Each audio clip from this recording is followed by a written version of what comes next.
মোটামুটি এই ড্রেসগুলো 500 600 এরকম করে দাম ছিল। কালেকশান বেশ ভালো ছিল। দেন চলে গেছিলাম আরেকটা শপে। এই ড্রেসটা আমার তো খুবই ভালো লেগেছিল। এটার প্রাইস ওই 600 মতো বলছিল, আমরা মেবি 450 আর 500-এ নিয়েছি।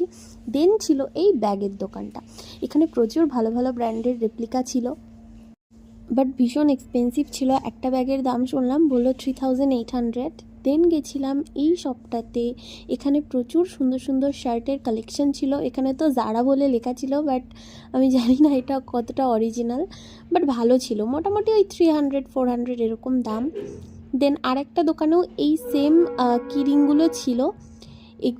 আর তারপর গেছিলাম এই শপটাতে। এখানেও প্রচুর সুন্দর সুন্দর হুপস ছিল। ওই সেটগুলো 200-এ নিয়েছি। দেন এই ছিল একটা জুতোর দোকান। এখানে প্রচুর দামি দামি জুতো পাওয়া যায়, বাট এই দোকানটা একটু রিজনেবল ছিল।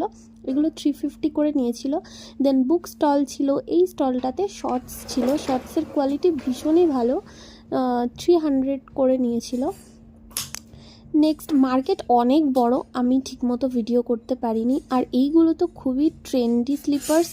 এগুলো ওই 650 এরকম দামেই পড়ে একটা ক্যাফে, যেখানে খুব সুন্দর সুন্দর পেস্ট্রি চিজ কেক পাওয়া যায়। এখানে যা দেখছো সব কিছুর প্রাইসই ওই 250 করে প্রতিটা পেস্ট্রি অ্যান্ড অল।